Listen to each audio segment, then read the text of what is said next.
Breaking news into CNN, President Trump has wrapped up a nearly hour-long call with Russian President Vladimir Putin, according to Russian state media TASS. The two leaders discussed Ukraine, Iran, and other issues.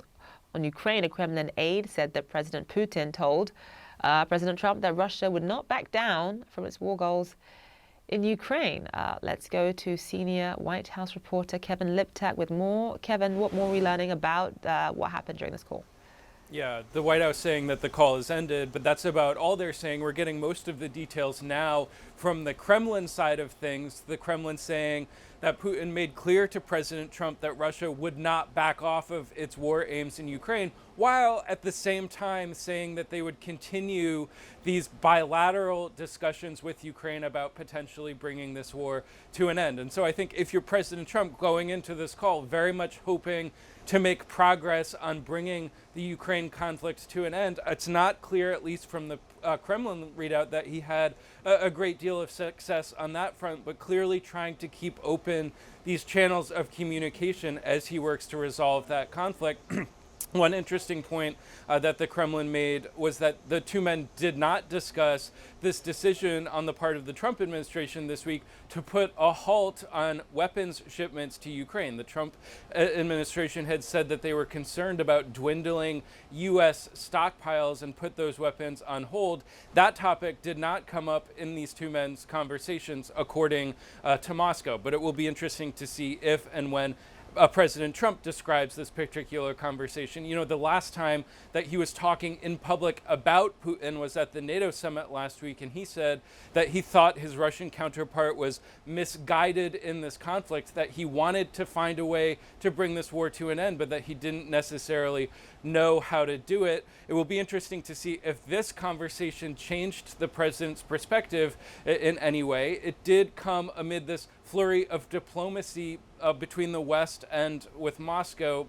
The French President Emmanuel Macron spoke to Putin earlier this week for the first time in 3 years. And so you do see sort of the diplomatic gears starting to grind, but at least based on the Kremlin's description of this call, it doesn't appear as if the war in Ukraine is coming any closer to a resolution.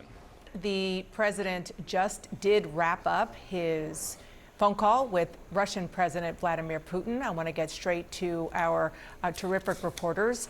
Kristen Holmes is still here, Natasha Bertrand as well, and we have joining us our one and only Jill Doherty, who has been covering all things Russia for a very long time. Kristen, I want to start with you. You have been doing reporting. What are you hearing? Yeah, so the call is over. It started around 10 a.m. It lasted for nearly an hour, and we still don't have a readout from President Trump. And just, you know, when we look at this White House, they're usually waiting for the principal, President Trump, to post himself instead of a traditional White House readout of how the call went. So we'll see if he puts something on Truth Social. But two things to keep in mind about why this phone call is so critical at this time. One, it comes right after we reported that the Pentagon paused some of the military support, ammunition that it had been sending to Ukraine, something that the Russians celebrated. Two, it also comes after we heard President Trump in his most candid moments at NATO talking about the difficulties of working with Russian President Vladimir Putin. He said for the first time that it was harder than he thought to end the conflict in Ukraine. He said for the first time that he believed it was possible that Putin had ambitions of obtaining more land and more acquiring more property, I guess is just a better way to put it, but then just Ukraine, that it wasn't going to stop. And he said that he's been very difficult to work with, that Putin had been more difficult to work with than he thought. It's been surprising to him. So all of that is in the background of this call with these two leaders. And I will note, nearly an hour is a lot different than what we heard last time, which was 2.5 hours. Right. Okay, so you mentioned the reporting that you and other colleagues have about the U.S. pausing some munition shipments to Ukraine, including air defense missiles. That's according to senior White House officials. Natasha, I was talking to somebody who is an expert on such things who was saying, well, why did that happen before the phone call? Isn't that giving up some leverage that you might need? I mean, obviously there are different ways to negotiate, but it's giving up some leverage with Putin. Like, if you want to get Putin to do something, say, if you do X, then we will pause the munitions. Yeah, I mean, this has been really surprising, and it was a decision that was made by the Undersecretary of Defense for Policy, Albert Colby.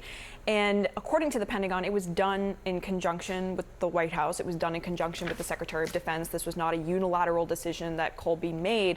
But at the same time, it did seem to kind of directly undercut what President Trump had said just last week about perhaps providing Ukraine with more Patriot systems, more Patriot interceptors, because he has, throughout this conflict, demonstrated empathy for the civilians in this war, particularly those in Kyiv who are under daily barrages by these Russian missiles and drones, and where these Patriot interceptors in particular are so critical and so needed by the Ukrainian people. And so for them to pause the delivery of a package of Patriot interceptor missiles, which again are crucial air defense systems, that weren't even allocated by this administration. Right. They were actually allocated by the previous administration, and that were not even actually currently in U.S. stockpiles. They were actually taken from defense contractors that were building them, is really kind of baffling, I think, to a lot of people that we've spoken to.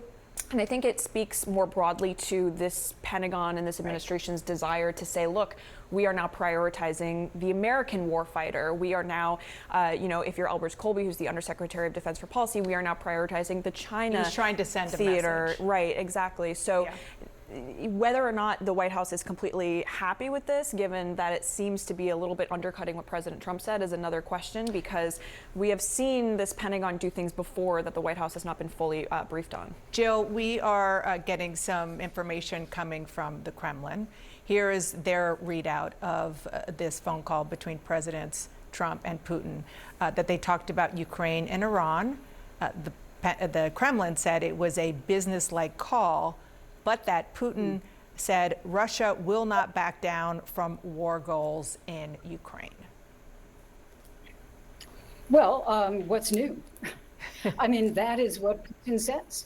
That's what Putin has been saying for 3 years. So it looks as if nothing in this conversation, and again, we have to find out the details, but nothing in this conversation convinced him to stop fighting, go to a ceasefire. I know he does, and I believe in this conversation he also said, no, but we are willing to get into negotiations. But that, again, is exactly almost verbatim what he said in previous talks. So I think, what's really important about this, and I'm not clear who asked whom to talk, who initiated the call. That would be important. Perhaps the others on the panel know. But this is a really crucial moment because Russia is pulling out the stops. This is their summer offensive, or at least the beginning of the summer offensive. They have people massed on the border, ready to go into Ukraine if they haven't gone in already. An estimated 100,000 troops. According to CNN, they are going to bring in 3 times the number of North Korean troops to go into Ukraine and fight. This is a very big moment. And so I think, there's been some vacillation from President Trump. Maybe I will give the Patriots, no, maybe now, we won't. And these are really important weapons. Putin can bleed the Ukrainians dry by simply these massive attacks where the Ukrainians have to burn up all of their defensive weapons. And that may be the purpose here.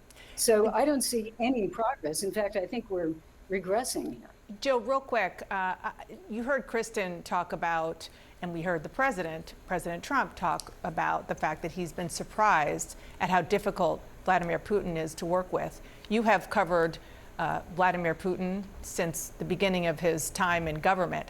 Are you surprised? No, not at all. I mean, Putin has been in power for a quarter century. And before that, he was in the KGB.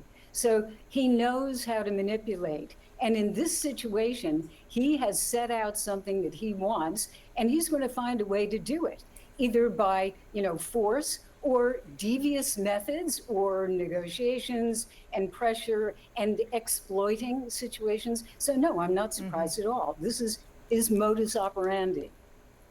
All right, Jill, thank you so much for your insights. It's always great to have them. Natasha and Kristen as well.